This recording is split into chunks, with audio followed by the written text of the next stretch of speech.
Hello everyone. I hope you all are well in this lockdown. Today we are going to discuss one of the very important topic of law of torts, that is trespass to land and goods. In this video we will discuss about trespass to land, trespass ab initio, license के definitions, remedies, then we will discuss trespass to goods, detinue and its conclusion. So let's start from trespass to land. So what is trespass to land? It means interfere with the possession of land without lawful justification. Okay? तो किसी भी land में trespass का actually meaning है घुसपैठ करना किसी भी लैंड में, यानी कि मूवेबल कोई भी प्रॉपर्टी कोई भी लैंड में अगर कोई विदाउट परमिशन और विदाउट लाइसेंस अगर अनवांटेड इंटरफेरेंस करते हैं, अनलॉफुल इंटरफेरेंस करते हैं, तो उसको ट्रेसपास बोला जाता है और उस पर कोई भी लॉफुल जस्टिफिकेशन नहीं हो सकता है. लॉफुल जस्टिफिकेशन मीन्स क्या मतलब कि मिस्टेकनली नहीं हो सकता है, मिस्टेक ऑफ फैक्ट नहीं हो सकता है और कोई भी नेसेसिटी नहीं हो सकता है. उसके एग्जांपल्स हम लोग आगे देखेंगे कि किस तरीके से हम लॉफुल जस्टिफिकेशन को डिफाइन करेंगे. तो जब कोई भी प्रॉपर्टी में ओनर के परमिशन के बिना अगर कोई घुसपैठ करता है और उसके पास कोई भी लॉफुल जस्टिफिकेशन नहीं होता है, तो it is called trespass to land. The interference with the possession of land is direct and through tangible object. If the interference is not the direct or consequential, the wrong may be nuisance. एक चीज हमें ध्यान देना है कि trespass में हमेशा direct interference होता है. जो भी अनलॉफुल और मतलब इलीगल इंटरफेरेंस होता है वो डायरेक्ट होना चाहिए और टैंजिबल ऑब्जेक्ट के थ्रू, यानी कि या तो पर्सनली बाय बॉडी अगर घुसपैठ करते हैं और अदरवाइज ऐसा कोई भी ऑब्जेक्ट लाइक स्टोन और वाटर और कुछ भी गैस हो तो वो एटलीस्ट एंट्री होना चाहिए. ठीक है, मतलब इनडायरेक्टली नहीं होना चाहिए. इनडायरेक्टली मीन्स जो इंटेंजिबल है, लाइक साउंड. अगर बाहर से अगर कोई साउंड या वाइब्रेशन आता है तो वो इंटेंजिबल है और इनडायरेक्ट इंटरफेरेंस हो रहा है, तो उसको हम न्यूसेंस कह सकते हैं, but this is not trespass. Okay. To throw stones upon one's neighbor's premise is a wrong of trespass. तो stone क्या है? This is a tangible object. So अगर हम किसी के घर में विदाउट परमिशन एंट्री नहीं करते हैं, लेकिन हम उनके घर में कोई भी हमारे नेबर हो या कोई भी ऐसा पर्सन हो जिसके घर में अगर हम लोग स्टोन्स फेंकते हैं विदाउट परमिशन, ऑब्वियसली स्टोन फेंकने के लिए कोई भी परमिशन नहीं देगा. अगर विदाउट परमिशन हम किसी भी इस तरीके का हरकतें करते हैं तो उसको क्या बोलते हैं? ट्रेसपास का टॉर्ट बोला जाता है. टॉर्टस एक्ट है. Trespass could be committed either by person himself entering the land of another person or doing the same through some material object. तो trespass himself, पर्सन खुद ही जाके एंट्री कर सकते हैं और अदरवाइज ऐसा भी कर सकते हैं कि खुद एंट्री ना करके कुछ वाटर हो या स्टोन हो या पाउडर हो, मतलब कुछ भी स्मेली पाउडर कुछ भी हो सकता है. अगर दूसरों के लैंड में अगर हम लोग एंट्री करा देते हैं तो उसको ट्रेसपास कहा जा सकता है. If a person who is allowed to sit in a drawing room enters the bedroom without any justification, the entry into bedroom is a trespass. देखो ऐसा भी हो सकता है कि मैंने अपने घर में एंट्री दे दिया, किसी को परमिशन दे दिया, बट मैंने सिर्फ ड्राइंग रूम तक ही परमिशन दिया है, मैंने बेडरूम या किसी और रूम में जाने के लिए परमिशन नहीं दिया. लेकिन अगर उसके अलावा कोई भी जो भी जहाँ के लिए परमिशन और लाइसेंस मिला हुआ है उसके अलावा वो कहीं भी जाते हैं विदाउट परमिशन या विदाउट एनी जस्टिफिकेशन अगर वो एंट्री करते हैं तो that will be amount to trespass. Okay. Next, trespass ab initio. Ab initio is a Latin maxim. It means itself. ठीक है, trespass itself. तो इसमें हम क्या देखते हैं? When a person enters certain premises under the authority of some law, after having entered there, abuses that authority by committing some wrongful act there, he will be considered to be trespasser ab initio to that property. In order that the entry of a person to certain premises is treated as trespass ab initio non-feasance, omission to do act is not enough. It is necessary that defendant must be guilty of positive act of misfeasance, doing a wrongful act. देखो यहाँ पे दो concept है, one is मिसफीजेंस and non फीजेंस। मिसफीजेंस तब होता है जब कोई भी एक्ट को किया जाता है, कमिट किया जाता है, कोई भी रॉन्गफुल एक्ट को जब करा जाता है तो उसको मिसफीजेंस बोला जाता है, ठीक है। And nonfeasance means when we are ought to do but we don't do, ठीक है, ओमिशन टू डू। हम लोग कुछ भी काम, हमारा ड्यूटी है या कुछ भी हमें करना चाहिए था बट हमने नहीं किया, तो वहां पे होता है नॉन फीजेंस। और मिसफीजेंस इज कि जो हमें नहीं करना चाहिए था वो हमने कर दिया, वो है मिसफीजेंस, ठीक है। तो ट्रेसपास ab initio में ये कहते हैं कि जब भी कोई पर्सन दूसरों के लैंड में एंट्री करते हैं विदाउट एनी अथॉरिटी और without any person without license और permission, that would be amount to trespass. और ट्रेसपास में जरूरी नहीं है कि आप वहां जाके कोई भी रॉन्गफुल एक्ट करो, क्योंकि ट्रेसपासिंग करना खुद ही बाय इटसेल्फ अ टॉट, ये ट्रेसपास करना ही एक मतलब फ्रॉम द बिगिनिंग ये क्या होता है, एक टॉट है, रॉन्गफुल एक्ट है। एक केस है यहाँ पे 6 कारपेंटर्स केस। यहाँ पे देखो क्या हुआ था केस में। In this case 6 carpenters entered an inn and order some wine and bread. तो 6 कारपेंटर क्या करते हैं, एक इन में जाते हैं, एक रेस्तोरा टाइप है, वहां पे जाते हैं, वहां पे कुछ वाइन और ब्रेड ऑर्डर करते हैं। After having taken the same they refuse to pay for that. They had done no act of misfeasance, and mere non-payment being only feasance, there was held to be no trespass ab initio. यहाँ पे वो क्या करते हैं, wine और bread खाने के बाद वो पे करने के लिए माना करते हैं। तो यहाँ पे क्या है, मिसफीजेंस नहीं है, यानी कि उन्होंने कुछ रॉन्गफुल एक्ट नहीं किया है। उन्होंने जो एंट्री किया था, इनमें जो एंट्री किया था उसमें उन्होंने कोई भी ट्रेसपास नहीं किया था, यानी कि ट्रेसपास ab initio नहीं हुआ था। उन्होंने, क्योंकि वो एक इन है तो वहां पे मतलब वो एक इनडायरेक्टली इम्प्लाइडली वो क्या करते हैं, कस्टमर्स को वहां पे वेलकम कर रहे हैं। अगर कोई वहां पे आ रहे हैं, इसका मतलब है हम लोग जब भी कोई शॉप में जाते हैं तो हमें परमिशन लेके नहीं जाना होता है, हम एंट्री करते हैं डायरेक्ट। तो यानी कि उसमें एक इम्प्लाइडली, क्योंकि शॉप ओपन है तो इम्प्लाइडली कस्टमर्स को वेलकम किया जा रहा है, तो उसमें ये नहीं कहा जा सकता है कि आपने ट्रेसपासिंग किया है। एंट्री विद अ लाइसेंस, तब हम नहीं कह सकते हैं कि ये ट्रेसपासिंग है जब हमारे पास लाइसेंस होता है। Entering certain premises with the authority of a person in possession amount to a license, and defendant can't be made liable for trespass.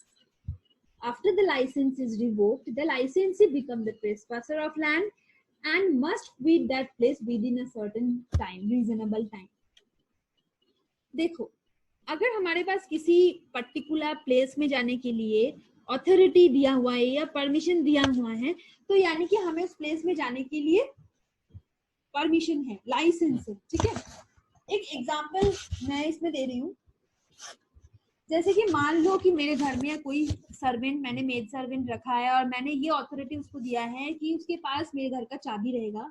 मैं जब अपने घर में नहीं रहूंगी, मैं अगर मॉर्निंग में निकल जाती हूँ जॉब के लिए, तो अगर मैंने उसको ये परमिशन दिया है कि वो मेरे घर पे आके काम करके उस चाबी से मतलब ताला खोल कर मेरे घर पे वो काम करके जा सकती है, यानी कि मैंने उसको टाइम मतलब इस परमिशन, मैंने उसको लाइसेंस दिया है कि वो मेरे घर के अंदर आ सकती है चाबी यूज करके।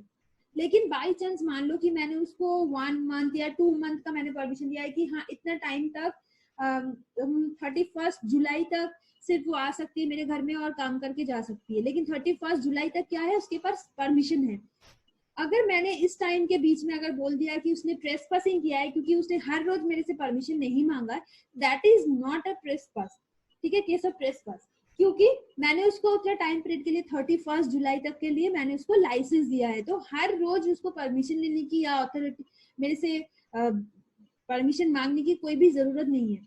लेकिन अगर जितना मैंने टाइम दिया है उतना रीजनेबल टाइम के बाद भी, यानी कि अगर 1 अगस्त को भी अगर वो आ जाती है और एंट्री करते मेरे घर पे, then it will amount to trespass, okay.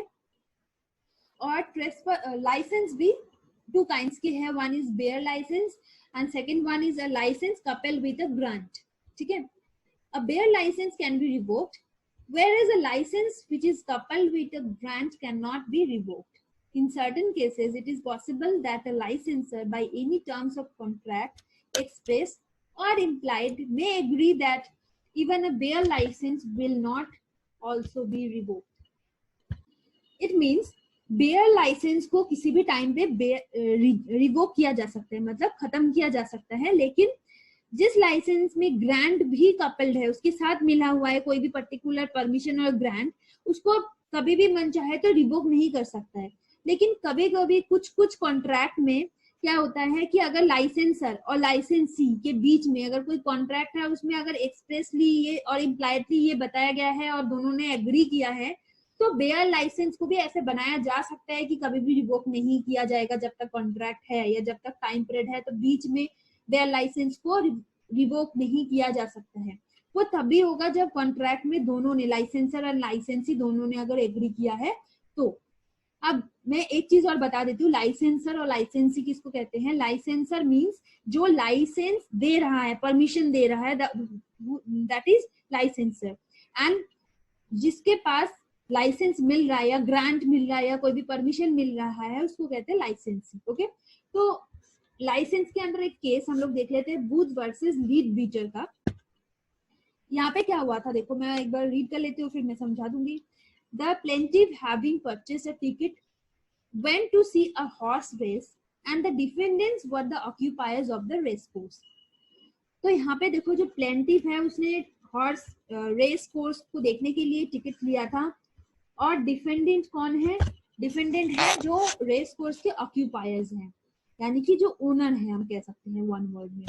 While the races were still going on, the defendants asked the plaintiff to leave the premises, and on his refusal to comply with that, he was forcibly ejected by the defendant's servants। तो यहाँ पे क्या हुआ, जब race चल रहा था, race जब खत्म नहीं हुआ था, बीच में ही डिफेंडेंट ने, यानी कि जो ओनर है, उन्होंने, जिन्होंने टिकट खरीद के देख रहे थे, उनको बोला, प्लेंटिफ को बोला कि आप प्रीमाइस छोड़ के चले जाओ। जब स्टिल वहां पे रेस चल रहा था, उसी वक्त डिफेंडेंट ने बोल दिया उन्होंने कि आपको जाना है यहाँ से छोड़ के, शो छोड़ के। तो प्लेंटिफ ने मना कर दिया। प्लेंटिफ ने बोला मुझे नहीं जाना है, मैं शो खत्म करने के बाद ही जाऊंगी। तो उस टाइम क्या हुआ, डिफेंडेंट के सर्वेंट, ऑब्वियसली डिफेंडेंट ओनर है, वो खुद नहीं आए, उन्होंने सर्वेंट भेज दिया, और सर्वेंट ने क्या किया, फोर्सिबली, जबरदस्ती प्लेंटिफ को वहां से भगा दिया। प्लेंटिफ ने क्या किया, क्योंकि उन्होंने जबरदस्ती भगाया, तो प्लेंटिफ ने एक असॉल्ट का केस डाला। It was held that revocation of license was effectual, and after that revocation of the license, the plaintiff had become the trespasser, and ejection of him out of the premises was not an actionable wrong।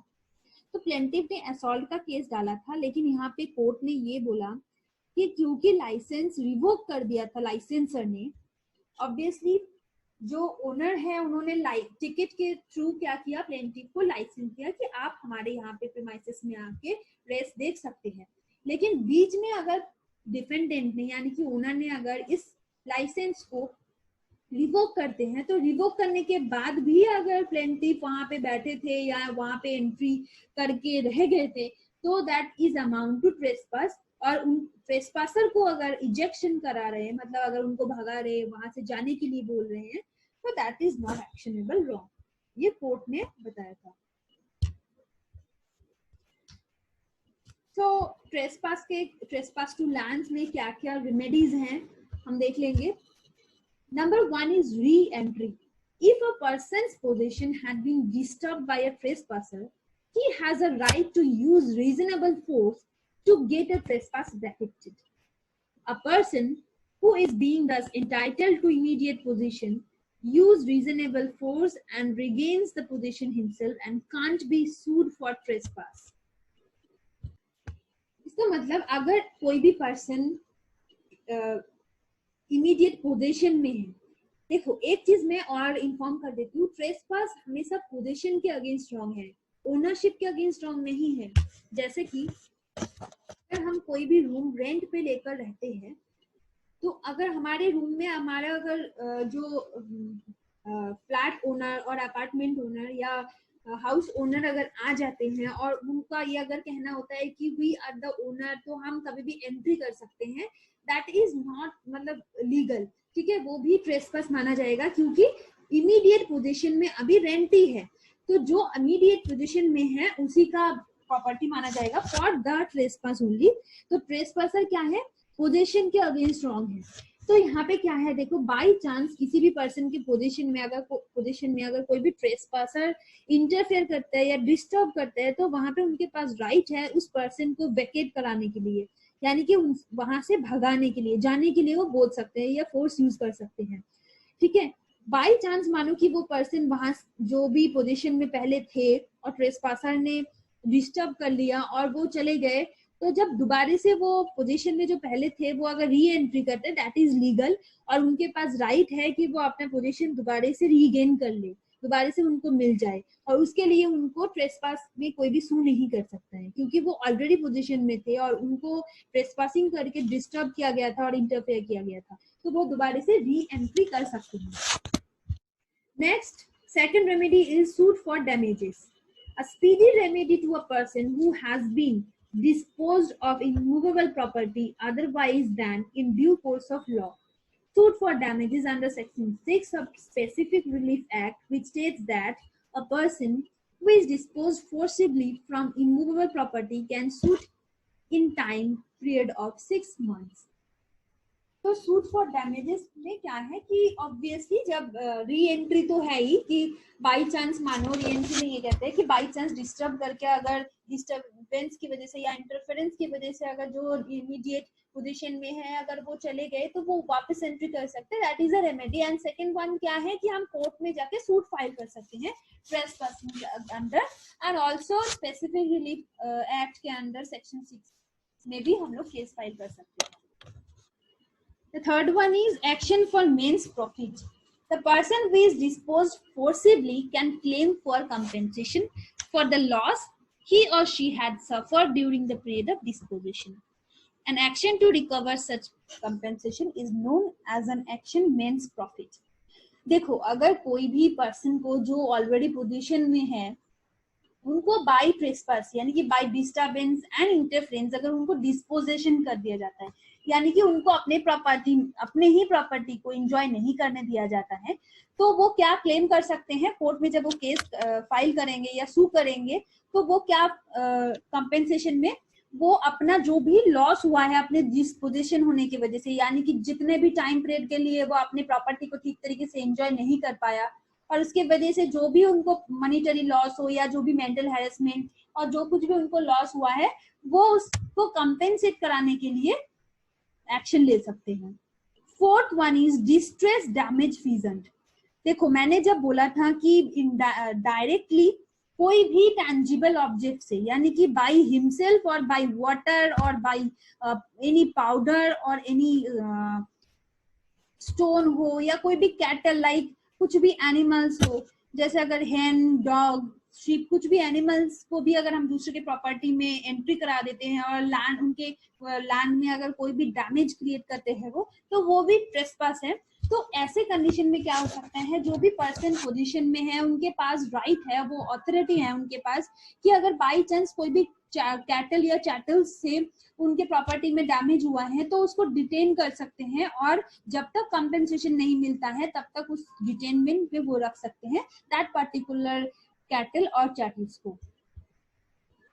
So that is trespass to property जो आज हमने कर लिया है। In the next video we will discuss about the trespass to goods.